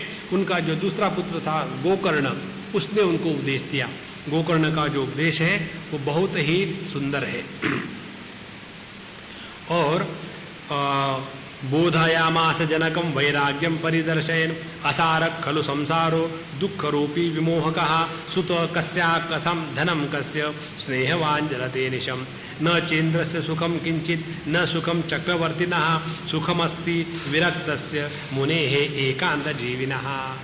देखो गोकर्ण जी जो अत्यंत विद्वान थे, गाय के माध्यम से पैदा हुए, इसीलिए उनके कान गाय के जैसे थे। तो आत्मदेव ने अपने पुत्र का नाम रख दिया गोकर्ण और दूसरे का था धुंधुकारी। और इस प्रकार से ये धुंधुकारी ने तो बड़ा परेशान किया अपने पिताजी को, तो ये गोकर्ण जी ने उनको उपदेश किया और फिर वो वहां से चल करके अपने आप का उन्होंने भला कर दिया। गोकर्ण जी जो उपदेश है वो बहुत ही सुंदर है। उसमें कहते हैं देहे स्तिमास रुधिरे अभिमतिम त्यजत्वम जाया सुतादिषु सदा ममतां विमुच्य पश्यानिशम जगदिदम क्षणभंगनिष्ठम वैराग्यरास रसिको भवभक्तिनिष्ठः धर्म भजस्व सततम त्यज लोक धर्मान सेवस्व साधु पुरुषान जहि काम तृष्णाम अन्यस्य दोष गुण चिंतनमाशु मुक्त्वा सेवा कथा रसमहो नितरां पिबत्वम। अपने जीवन में जिसके द्वारा सभी चक्कर से हट करके वैराग्य का निर्माण हो उसको करो और यही भक्ति आपको देगी और सबकी सेवा में लगे रहो। इसी के द्वारा अंतःकरण शुद्ध होगा। और श्री कृष्ण मापनीयतम दशमस्य पाठात्। और फिर उन्होंने कहा कि भागवत का जो दशम स्कंद है उसका नित्य पाठ करते रहो। तो उन्होंने भागवत के दशम स्कंद का पाठ किया और धीरे धीरे उसी प्रकार से उन्होंने अपना उद्धार कर लिया। अब उनकी जो पत्नी थी धुंधुरी, उसका क्या हो? तो बताते हैं कि उनका जो लड़का था वो उसको बहुत मारता था। पितरीर उपरते तेन जननी ताड़िता भृशम क्ववित्तम तिष्ठति ब्रूहि हनिष्ये लत्तया न चेत। लात से अपने माँ को मारता, पैसा निकालो नहीं तो मारूंगा। इस प्रकार से उसने अपने माँ को बड़े कष्ट दिए और इसी में वो दुख में जाता, दुखी होते होते उसमें मर गई। वो मरने के पश्चात यह जो धुंधुकारी था उसने क्या किया, उसने 5 वेश्याओं से शादी करी और उनको खुश करने के लिए किसी भी प्रकार के कर्म करने लग गया। और एक बार उन्होंने निश्चय कर लिया इससे बहुत सारे चीजें मंगवाएंगे फिर उसको मार डालेंगे। खूब पैसा इकट्ठा करने के बाद उन्होंने 5 ने निश्चय किया कि इसको मार के खत्म कर डालेंगे ताकि पैसा अपना। लेकिन वो मर भी नहीं रहा था तो उसके मुख में अग्नि डालते, बड़ा भयानक वर्णन है। फिर वो मर जाता है, फिर उसका प्रेत हो जाता है जब प्रेत हो रहा तो एक बार गोकर्ण जी जा रहे थे तीर्थ क्षेत्र में, उनको पता चला अपने भाई भी मर गया है, तो उन्होंने गया में श्राद्ध किया और फिर भी उस भाई की मुक्ति नहीं हुई। उसके पश्चात कथा आती है आगे कि जब गोकर्ण जी ने फिर भगवान के प्रार्थना करी कि किसके द्वारा इसका उद्धार होगा, तो भागवत कथा का उनको निर्णय दे दिया गया। तो भागवत की जब कथा हुई तो वहां एक बाम्बू का पेड़ था, बांस था, तो उसमें 7 गांठें थी। उसमें वो जो प्रेत था, प्रेत का कोई आकार नहीं होता, वो वायु रूप होता है, तो वो उस बाम्बू के अंदर में घुस गया और रोज एक एक दिन की कथा जब सुनता गया तो वैसे वैसे एक एक ग्रंथि का भेदन हो गया और जब पूरी कथा हो गई तो उसका उद्धार हो गया और उसको लेने के लिए भगवान का विमान आ गया। लेकिन बाकी लोग जो कथा सुन रहे थे उनका नहीं हुआ। तो गोकर्ण जी कहते ये कैसा है पार्शियलिटी? तो बोले पार्शियलिटी नहीं है, जिसने ये प्रेत ने जो सुना है उसने सुनने के पश्चात मनन किया और उसी एक चिंतन में लगा, बाकी लोगों ने मनन चिंतन नहीं किया, वो इसीलिए उनको हुआ नहीं। फिर एक बार कथा करने के बाद फिर सबका उद्धार हो गया। इस प्रकार से किसी भी प्रकार के बुरे कर्म हमने किए हो, अब हम आपको इस पूरे प्रसंग का समापन बताते हैं। हमारे प्रत्येक के जीवन में एक बात सामान्य है और वो ये है, कोई भी व्यक्ति ऐसा नहीं कह सकता कि अपने द्वारा कोई गलत कार्य नहीं हुआ, इस जन्म में भी और पिछले जन्म में। तो ये हम अपने मन से निकाल डालें कि हम सबसे गए बीते पापी हैं। अपने मन के ग्लानि को निकालने के लिए 2 उपाय हैं। एक उपाय ये है, उसको भूल जाओ। We cannot improve our past। और यदि उसको भूलना है तो हमने तो कह दिया भूल जाओ, लेकिन भूलना नहीं होता, याद आता है। जैसे खुजली होती है ना इसकी एक्जिमा की, अपने आप आ जाती है, उसको याद नहीं करना पड़ता, कसकर शुरू हो जाती है। तो ये ग्लानि को भूलने के लिए करना क्या है? इसीलिए भगवान का नामस्मरण करना है। और भगवान का नामस्मरण करने में जो अनेक प्रकार है, उसमें एक प्रकार ये है भगवान का नाम लें, दूसरे भगवान की कथा सुने, तीसरे साधु संतों के चरित्र सुने, अपने जीवन में नित्य पाठ हो। यहां बताया ना उन्होंने 10वें स्कंद का पाठ किया, तो नित्य नियम में उपासना में भगवत गीता कहो, भागवत कहो, उसका नित्य पाठ हो, साधु संतों के चरित्र पढ़े, भगवान का नामस्मरण करते रहे, अपने घर में पूजा पोथी नित्य होती रहे। ये जितना करते रहेंगे धीरे धीरे धीरे धीरे अंतःकरण की जो ग्लानि है वो निकल जाएगी। ये मत समझ लेना कि आप पापी हो, महापापी हो, आपसे भी बढ़कर बहुत बढ़िया बढ़िया पापी दुनिया में फंसे। इसीलिए इस सब का निचोड़ यही है कि हम यदि अपना उद्धार करना चाहते हैं तो भागवत की कथा इससे बढ़कर के और कोई बात है ही नहीं। इतना होने के पश्चात एक बात उन्होंने और कही है, वो ये है कि इस कलयुग में पहले के जैसा धारणा ध्यान इत्यादि करना संभव नहीं है प्रत्येक व्यक्ति के लिए। हम लोग प्रयत्न तो बहुत करते, बिल्कुल वहां बैठेंगे मेडिटेशन करें फोटोग्राफी के लिए, लेकिन अंदर में कैसे, जैसे ट्रैफिक लाइट हो वहां ट्रक पहुंच जाता है और ट्रैफिक लाइट लाल होने के कारण आगे तो नहीं बढ़ रहा, लेकिन मशीन चलती रहती ना, इंजन और फिर धुआं निकलता है। उसी प्रकार से मेडिटेशन के लिए बैठे, ट्रैफिक लाइट लाल है और अंदर में मशीन चल रही, ऐसा हमारा मेडिटेशन माने मेडिटेशन का कार्टून होता है। इसीलिए बाबा अपने आप को पकड़ पकड़ के मत बैठो, खुले आंख से, खुले मुख से, खुले दिल से भगवान का नाम गुनगुनाते रहो। इसी में धीरे धीरे धीरे धीरे सब कुछ हो जाएगा। और अल्टीमेटली करना क्या है? प्रसन्न ही तो रहना है। तो उस प्रसन्नता के लिए भगवान का नाम प्रसन्नता से गाओ। और ये जितनी बात समझ में आ जाएगी, समझ लेना भगवान की बड़ी कृपा हुई है। और इस प्रकार से ये भागवत जो कथा है यह साधारण नहीं है। अब इसके बाद हम लोग कल सुबह से प्रारंभ करेंगे भागवत कथा। इसमें 12 स्कंद है और यदि अनुष्टुप छंद के अनुसार उसकी गिनती की जाए, क्योंकि इसमें भिन्न छंद भी है, प्रोज ऑर्डर भी है बीच में, तो उसके 18,000 श्लोक बनते हैं।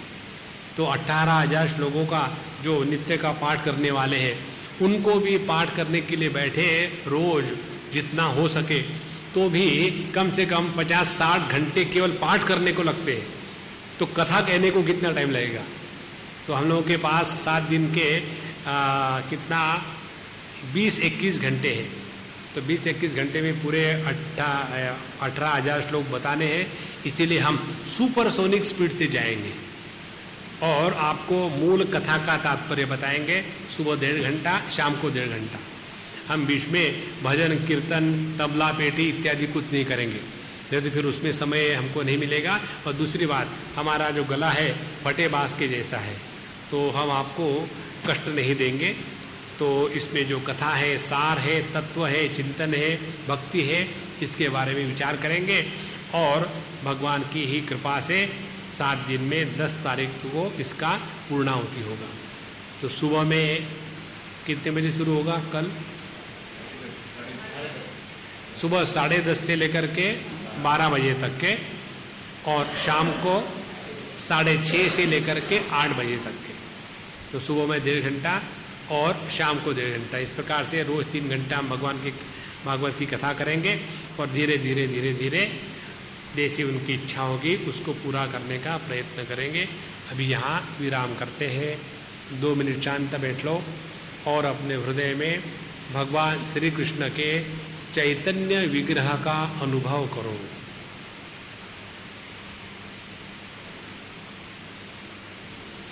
हमारे हृदय में भगवान का अवतरण है।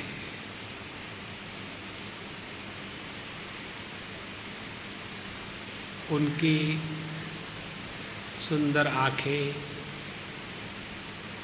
मुस्कान से युक्त उनका चेहरा, नील कमल के जैसे उनके देह का वर्ण, पीतांबर पहने हुए हैं, हाथ में बांसुरी है, होठों पे लगी। ऐसे श्री कृष्ण भगवान नित्य हमारे हृदय में वास करें। ओम पूर्णमदः पूर्णमिदं पूर्णात् पूर्णमुदच्यते पूर्णस्य पूर्णमादाय पूर्णमेवावशिष्यते। ओम शांति शांति शांति।